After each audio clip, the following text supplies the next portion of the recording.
All right, we've been talking about the Warriors. We talked about Steph and Boogie Cousins and all of that. But there's another team in this series, the Toronto Raptors. And Kawhi Leonard, their leader, there for 1 year. Maybe more, maybe that's it. But he has done a tremendous job this season leading that team to its first finals appearance. Had 34 points, 14 rebounds in game 2 in a losing effort. But now everyone, of course, all year they've been talking about, is he going to stay, sign a long-term contract with the Raptors, or is he going to go to the LA Clippers, the LA Lakers, maybe a New York area team, the Knicks or the Nets? Most people seem to think he's out of there, but we are getting conflicting reports.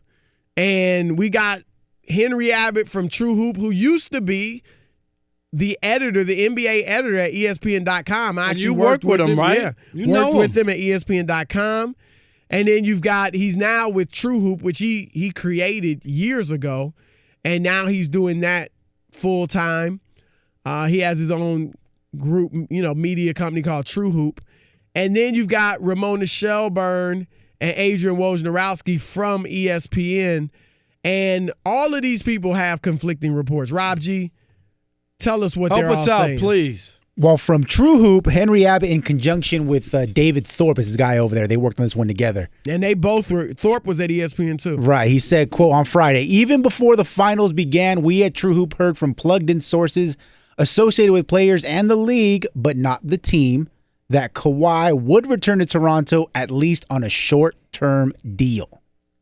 And then, almost at the exact same time on Friday while we were on the air, Ramona Shelburne went on ESPN Radio and had this to say about Kawhi's future. If the Raptors win this, it's going to be really hard for Kawhi to leave. I still think he does. I know there's this sort of flickering of hope that he would stay regardless because he does enjoy Canada. I just think the guy has been pretty clear. He wants to be back home in California. He has a house there. This is what he has wanted the whole time. He wanted that before anything went south with the Spurs. I mean, this is a pretty consistent desire. All right, so that was Ramona Shelburne. So two very conflicting reports, both on the opposite end of the spectrum. Rob, I've talked to some people close to this situation as well and have been dating back to the days in San Antonio. And what I've heard consistently is that he wants to be in the L.A. area. Mm-hmm. No team preference right now, whether it was the Clippers or the Lakers. I know also that Kawhi, unlike a lot of the free agents and superstars out there, he's not focused on creating a super team. No, I know. That's out there, right. Yeah, he's not now, it's not saying he wouldn't play with another star. But that's not his goal. He's not looking at it like, let me get with a second guy. Let me play with LeBron. Let me play with KD or whatever. So that's not his goal either, as you said. And what I've been told recently, now that he's been in Toronto and everything is going well, is that nothing's really changed. Doesn't mean he's not open. When he went there, he was open to giving it a chance and just playing this year out and seeing where the chips fall. And I've been told, for the most part, things are still the same. Now, one thing I'll address, Ramona said if he wins, it'll be very tough for him to leave. I actually think if he wins, if he leads them to the championship, he's got carte blanche to do whatever the heck he wants. He will have had 2 NBA championships, probably 2 finals MVPs. And if he leaves, nobody in the NBA, no team is going to fault him. No player is going to fault him for wanting to be near home. And even the spurned fans of Toronto, correct me if you think I'm wrong, Rob, they would have to give him love. He had one chance. He goes there 1 year and leads you to where you've never been before. And not even close before. Right. Like not even close. The last couple of years were a nightmare in Toronto. So, yes, he would get love for that. Every time he go back, it'd be a standing ovation. Yeah, I do believe that he would have an option to do whatever he wants to do at that point. It's not like he came and they were raggedy and they got knocked out in the first round. Then it's like, oh, Kawhi, he never really wanted to be here. Right. He never embraced Toronto. But Right, that's right. where fans could put pushback on him, but that's not the case. And he said he's not said anything bad about Toronto or I'm not sure about the situation or I don't really want to be here or anything like that to where he has any negative vibe. I've never heard not one thing negative from his mouth. No question. I think the toughest situation for him to leave, the toughest scenario would be if this series goes a tough 7 games and the Raptors lose by, 5, 3, whatever, where they're right there. They're right on the cusp of winning the title and they don't, and then he leaves. Because you're close. Right. Siakam's only going to get better. Van Fleet's only going to get better. And you could go back next year in the East, have a chance to win it again. And I think it'd be tough to leave that because it's a feeling of unfinished business. That same feeling that had LeBron James go back to Cleveland because it was unfinished business. So I think that'd be the toughest scenario for him to leave. If you put a gun to my head, I would still probably say I think he ends up with the Clippers. But I'm going to give the Raptors a shot. I mean, this is a bonding experience that they're having. It's a great experience. He's talked about how he's having so much fun. The offense, he's had the ball in his hands. He's making decisions. He's not, quote, unquote, in a box like he felt he was in San Antonio. Oh, no, this is different for him. No doubt. So he could stay. Now, I'll address what Henry Abbott said. Henry Abbott talked about maybe he signs a short-term deal with the Raptors and that he's hearing it. First, let me say this, and this goes for all of the reports out there. Kawhi Leonard is in the middle of the NBA Finals. He's not. Go ahead, please. He and his people. Every time I hear this stuff, it just they're makes me... not talking to anybody about where he's going next year. First of all, he doesn't talk anyway. Secondly, his uncle, Dennis Robertson, who's now become well-known, his Uncle Denny, he's not talking to very many people in the media, a few, but they're to think that they're talking to people. They're strategizing where he's going next year. No, he is focused on winning an NBA championship. You're this close. Why would you be thinking about anything else? All of that makes zero sense. So when the stories, I get it. People want to be first, Chris. And you know what? It's 50-50. Right. Do you know what I mean? Nobody Seriously. knows. It's 50-50. You got a good shot, so you could play some hunches, put some string, draw some lines and go, mess around Some with the tea feelers out leaves. there. Right. And put it out there because really it's 50-50. It ain't like you're picking between one of all 30 teams, and that's the big difference. You break the story and say, he's going to the Utah Jazz out of nowhere. Now, you got a story. That's breaking Am something. I right? Right. That's breaking a story. But you're telling me whether he's staying in Toronto or leaving, you're not really putting your neck out there that much. You're not. And when you hear these reports, understand that. No, unless you see something that says a source told me Kawhi is staying in Toronto or something like that, you have to take it with a grain of salt. Even we've heard reports that LeBron is already recruiting Kawhi. Now, they have a relationship. I don't know. I don't think they're like boys like it's LeBron hard to is with imagine Chris Paul and LeBron and is those guys. calling him up during the finals or during the playoffs talking about next season. I don't even give – you know what? I could say a lot of stuff about LeBron. That I will not tag on him. And I'm told that LeBron isn't doing it. Like they may be in touch, but it's not more about right. that. Not about if I'm an NBA player and another player is calling me during the Eastern Conference Finals or the NBA Finals, and like you said, the playoffs in general, and they're sitting there talking, yo, man, next year, man, we could be dope. Why don't you come play with? You know what I say? I'm like, dude. I would text Bron. I'd be like, lose my number, bro. What are you doing? Seriously, though, you're lose right. my number. And you got to be boys. You got to be great friends to even bring that up, let alone push it and really talk about it. If you're great friends, then I'm still going to be like, man, look, right now, I'm all about I'm just trying to win this championship. So we'll talk after the season. If you not great friends, you only acquaintances, right. I'm like, dude, like you said, lose my number. Losing. I'm turned off right. now. You're not. I know Because you're you not. you don't care about me winning this championship. You trying calling to help me you. now? Right. Right. You worried about you next year, and I have a chance to win this championship and then have two. Right. You know what I mean? In two different places. You know where I'm the main guy Yep. now. It ain't about the system in San Antonio and Tim Duncan and Pop. Right. It's about me. Who's going to get all the accolades? Kawhi. He's going to be Kawhi. viewed as the best player in the world if they win this. That's how big it is for him. So his focus has to be on that. I don't believe he would discuss that or even take a phone call about that or text. I'm with you. I'm totally with you. Now, the other thing about the short-term deal in Toronto, here's the deal with Kawhi. And I get it. You know, players, we saw LeBron play this card a lot of times, a one-year deal, 1-1, 1 year with a player option for the second year. Right. Kevin Durant's done that. A lot of players have done that. And they may be looking at LeBron and saying, wow, he finally, you know, after many years of doing the one-year deals, locked himself in, and now he looks like he's stuck in a bad situation with the Lakers. Maybe I'll avoid that and do a 1 year, 2 year deal, whatever. And maybe Kawhi will. But here's the thing that makes Kawhi different, Rob. For as strong, as big, as tough as he is, and none of that's in question. Right. His body is fragile. I mean, we see like those are facts. That's a fact. He played 9 games last year. He sat out 22 games this year for rest.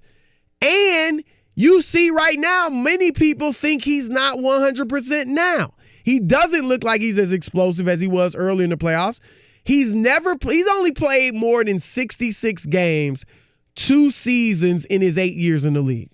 He's never played more than 74. Like, I don't know that he has the luxury. Which is incredible. It's incredible. Seriously. And Rob, I don't know that he has the luxury to be like, let me do a 1 year deal versus taking that 4 or 5 year deal now and locking up $140 million plus. You could say whatever you want. You cannot always assume, and if I was never an agent, Exhibit A would be Isaiah Thomas. Time from the time Celtics. Again, Chris. The little one from the Celtics. Am I right? Yeah. I would say, you're absolutely right. Dude, just remember, don't assume anything. Don't assume that you're going to get paid. Don't assume that, you'll play through an injury, you're not healthy, and the team will take. Do not assume any of that.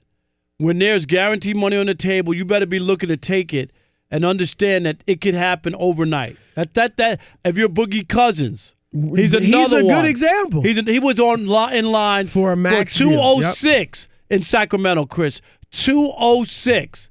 He'll be lucky to get half of that. Very lucky. Am I right? Right? Very lucky. He'll be lucky to get 103. No question. Look at Deron Williams. Remember Deron Williams in Brooklyn? Yep. Utah in Brooklyn? At one point, it was who's the best point guard in the league, Chris Paul or Deron Williams? He goes to Brooklyn. Now, fortunately for him, he did get his money. But the injuries derailed his career. He was on a Hall of Fame trajectory. He's not going to be a Hall of Famer now. And had he been healthy, I mean, when they made those moves or whatever, they could have made something. Right. Remember, he didn't play that well, and they really needed him. And Brook when Lopez, they brought in and Brook Lopez was Garnett hurt too. And all those guys. So they had those guys. Those guys were both hurt, and especially, and had he, you don't even know where Deron Williams would have been. I'm just saying. No, you're right. Had he been healthy and where he was and how much people liked his game. Yeah. So Kawhi, he's not LeBron in terms of durability. So I don't know that he can do that 1-1 consistently. So he may need to do a long-term deal, whether staying in Toronto or going to the Clippers or the Lakers or whoever. He may need to take that money because, Rob, here's the last thing, and then we'll close this. He left $30 million on the table when he left San Antonio. To leave Toronto 50? would be another 50. That's $80 million. $80 million total. Chris, you got that in your your slush fund. I do have $80 million, but that's a lot now. But $80 million. I might not be here right now if I had $80 million. You might be here? You my boy. I love doing the odd couple. I might not. I'm not sure. Now, you know what? I might not. You would, right, y'all be calling me for my weekly. I'll be like Eddie House. You'll be in the Bahamas somewhere laying. Now you know, Rob G. You would be. I here. would be here, even with $80 million. Do anybody doubt that? You would be here. You know I would be here because I still got to get paid from Fox Sports Radio. And you still be getting your free refills at El Pollo Loco. Exactly. No doubt. No doubt. Certain things don't change. We're going to throw it out to you. 877-99 on Fox, 877-996-6369. What should Kawhi Leonard do in free agency this summer? We'll continue the conversation with you next. Hey, Charles. Hey, how's it going, fellas? Great. What's happening? Hey, man. In my opinion, if I'm Kawhi, I would stay in Toronto. I mean, he has the keys to the city pretty much. Even if he loses, I mean, he's the man of the city. He's got a big contract waiting on him. His shoe contract is booming. I mean, I know it's far from home from where he lives, but he can go back to L.A. during the off season. I would stay in Toronto, man. They got a team. It's an interesting thing because that's the thing, right? Like, you can always go back. In the summer, you can live wherever you want. Right. Remember, it's not an all year round thing, and that's all. And for people with money, it's not like Joe Blow. You working at the post office and you work 50 weeks a year, and you can't go anywhere else. Like have a second house somewhere. Yep. But he could easily have a great apartment in Toronto and a home in the off season where you live. That's what most pro athletes have. I always think you should always, to me, buy your home to where you want to live and not worry about where you're playing because you could get traded. Do you know what I mean? Like the home base should always be, where do I want to live? Where's my home? And set up a home base. Because you move, you get a house. I get you want the other amenities of a house, not just a penthouse apartment. Look, he's single. Right. They're offering him, a penthouse, a free multi-million-dollar penthouse. They said it's worth $20 million. $20 million, and then they got the Kawhi and Dine, where he can eat anywhere for free. Like, and he's going to, if he wants to be picked up, he wouldn't even have to go outside. No. So you talk about the weather. Somebody pick him up. The car's warm when I get in it. You taking me to practice. No, life would be really good. Right. There, and then you look at the money. There's a lot of reasons to stay there. Let's go to Ben in Colorado. Ben, you're on with Chris and Rob. Hey, what's up, guys? Big fans of the show. Thank you, man. Yes, sir. I think he should leave, man. I know he's going to be leaving some money on the table, but at the end of the day, it's your happiness. And is he really happy up in Canada? Where do you think? So you think he should go to the L.A. area? I think he should go to the Clippers. Yeah, look. Great organization, great owner, great coach. Why not? I'm with you in that ultimately your happiness is what's most important. And if he's going to be happy, he just wants to be home, he wants to be in Southern California, I'm not going to fault him one bit for doing it. Look, he's got life-changing money either way. But that is $80 million is a lot to leave on the table. That is. I mean, we could all poo-poo it because you don't see it, and you could act like, oh, what's the difference? That's a ton of cash. I don't care what anybody says. Just to give up another $50 to move on, when you say to yourself, why am I making so much less when I could have cashed out? I've already lost $30. Now I'm gonna lose another $50. What about let's go to John in New York. You're on the Odd Couple, Fox Sports Radio. What's up, John? What's up, fellas? How are you tonight? We're doing great. Okay, I got to tell you guys, definitely with the Knicks season, it's not like I watched too many games this year, but I definitely didn't watch any Toronto games. I have to tell you guys, man, I'm real impressed with Kawhi Leonard. I mean, this guy is nasty. He finishes. He doesn't pout. He doesn't yell. He doesn't look at the ref if he's called for a foul. He don't cry. He goes low to the maintenance, rim, man. rebounds Very the low ball. maintenance. Could the Knicks get this guy, Chris? Could the Knicks get this guy, or it's not going to happen? Look, his uncle, I talked about Uncle Denny, who lives, he's very influential in his life. He lives in New Jersey. I mean, I don't know. This guy would be a great fit in New York, man. Everyone's saying Durant and Kyrie, and yes, I hope one of them come or something. But this guy, Kawhi Leonard, man, he really took it to another level for me. He would be great for New York. He would be great for New York, but he's from L.A. Everything you've heard here is that he wants to be close to home. I think New York is a very, very long shot. So if he's going to stay in the cold weather, he probably should stay in Toronto.